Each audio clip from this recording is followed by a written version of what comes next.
RTCI, 11h36. Bonjour, Trad Bengobran. Bonjour. Nous restons dans le domaine des arts traditionnels, puisque vous êtes spécialiste d'équitation traditionnelle. Nous vous recevons dans le cadre de notre partenariat avec Hajra Hajra, le projet lancé par le Goethe Institute pour mettre en valeur les initiatives valeureuses, justement. Alors, racontez-nous un peu votre rapport à l'équitation traditionnelle. Le rapport avec l'équitation traditionnelle n'est pas seulement avec l'équitation traditionnelle, c'est un rapport avec le cheval, et peut-être particulièrement avec l'ensemble de l'écosystème homme-cheval. Évidemment, c'est une histoire qui a un peu commencé en fin 2012, avec un démarrage d'une consultation nationale menée auprès de certaines régions. Le constat était fait, les arts traditionnels reliés au cheval étaient menacés de disparition. Le plus bel exemple, je pense, c'est la rue Sakjin ou rue Sarjin, où c'était une véritable vitrine de notre artisanat. Aujourd'hui, malheureusement, il n'y a plus de cellier.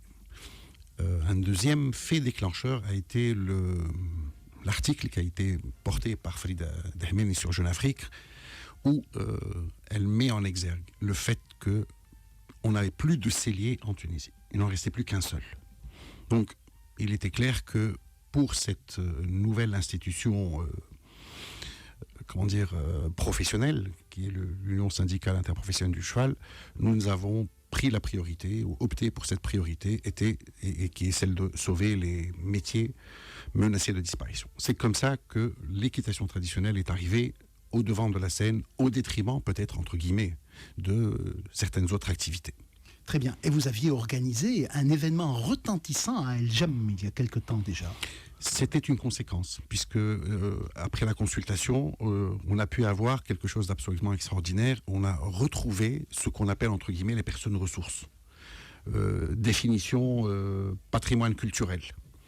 Et donc, c'est avec ces gens-là que nous avons travaillé pour mettre en place un programme qui n'est pas du copier-coller ou quelque chose. On est parti vraiment avec ces gens-là et on a essayé de développer un relationnel avec ces gens pour qu'on puisse s'inspirer réellement de leurs connaissances et mettre en valeur leur richesse et leur patrimoine.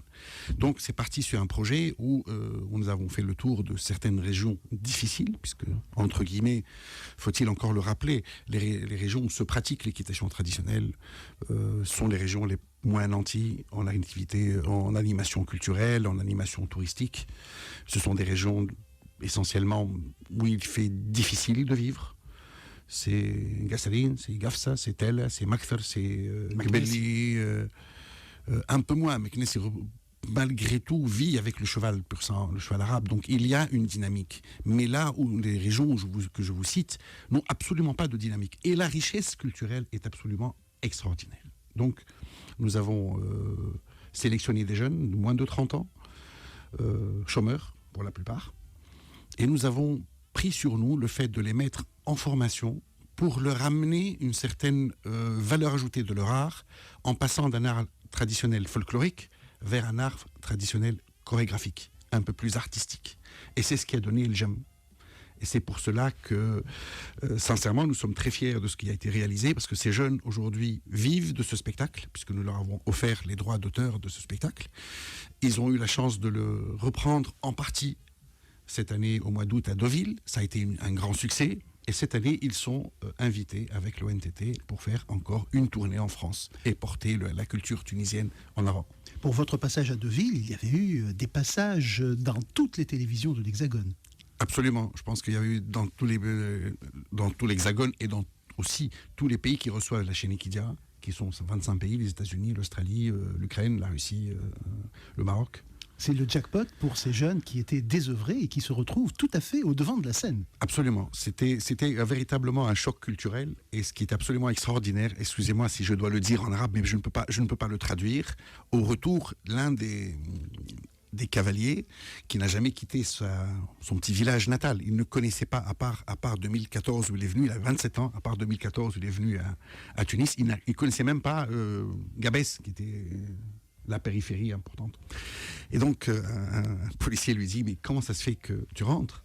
Il lui a dit, je suis un cavalier, je suis allé honorer le drapeau de mon pays et non pas brûler Absolument. Donc voilà, c'est traduit littéralement. Hein. Voilà, Merci de exactement. l'avoir dit de cette manière-là. Exactement. Et je pense que c'est un excellent résultat. C'est quelque chose de magnifique de voir ces jeunes-là revivre, reprendre de l'espoir et surtout de la dignité.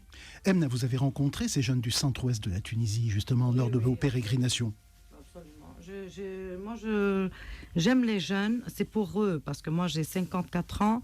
Maintenant, tout ce que je fais, c'est pour eux. Moi, j'ai vécu ma vie, presque 3/4, disons, de ma vie. Et tout ce qu'on fait maintenant, c'est pour eux. Parce que nous, on a eu en plus une belle jeunesse, ce qui n'est pas le cas pour eux. Ils Absolument. ont une jeunesse très difficile. C'est très difficile. Tout est difficile. Ils ne peuvent pas être indépendants, ils ne peuvent pas être autonomes, ils n'ont pas d'argent, le monde a changé, ils ont beaucoup de besoins. L'Internet, c'est cher. C'est un cauchemar. C'est un véritable cauchemar. Et moi, je suis ouverte. J'ai un centre culturel chez moi, dans la Médina. J'ai toujours été ouverte à toutes les propositions. Je peux même leur offrir mon centre pour qu'ils fassent des réunions, pour qu'ils fassent la fête, pour qu'ils chantent, pour qu'ils fassent ce qu'ils veulent. Tout est gratuit, c'est pour eux. Voilà, vous êtes bienvenus, mais sans les chevaux, je crois. Pas gentil, c'est la moindre des choses. Oui, je voulais aussi, si vous me permettez, dans ces jeunes aujourd'hui, voilà, le problème qui me paraît le plus frappant, ils n'ont pas droit de vivre de leur passion. Oui. Et ça, c'est frustrant. Ces jeunes, mais ça a été notre cas aussi. Hein. Je pense que ça a été en tout cas beaucoup moins... Nous aussi, on a souffert de ça. Oui, c'est c'était pour moins ça qu'on agressif. les comprend. Moi, je les comprends parce que je n'ai jamais pu vivre de ma passion aussi. Oui, Pourtant, je suis d'accord avec vous. Nous avons le même âge. Nous avons certainement, on est passé un peu par le même cursus. Oui. Mais je vous assure que ce que j'ai pu voir dans des régions aussi difficiles, et une des personnes, des vieilles personnes, quand on est arrivé au pied de Chambi, en 2014, oui. C'était au mois de mai 2014, pour faire une manifestation d'équitation traditionnelle qui se fait avec le fusil, il a pleuré, il a dit merci de nous avoir rendu notre dignité et permis au cheval de reprendre le sourire. Voilà, bien sûr, oui. Radio Tunis, chaîne internationale, il est 11h, quasiment 52 minutes. Nous sommes en compagnie de Emna Charbouni pour son livre Murmure aux éditions Arabesque, de Trad Bengobran pour parler équitation traditionnelle et plus. Et nous venons d'être rejoints par Hedia Benjama, présidente de l'association Saoutouna. Bonjour, bienvenue parmi nous. Bonjour. Vous avez remporté le jackpot hier. Oui, pareil.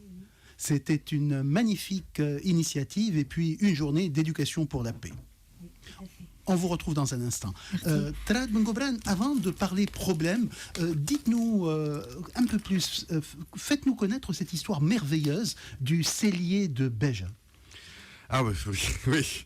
Bon, le cellier de Béja, oui. En fait, c'est le Mons Melech qui est donc le dernier, entre guillemets, le dernier des Mohicans, parce que c'était le dernier cellier en exercice en 2013. Il devait fermer boutique. Malheureusement, le marché ne tenait plus.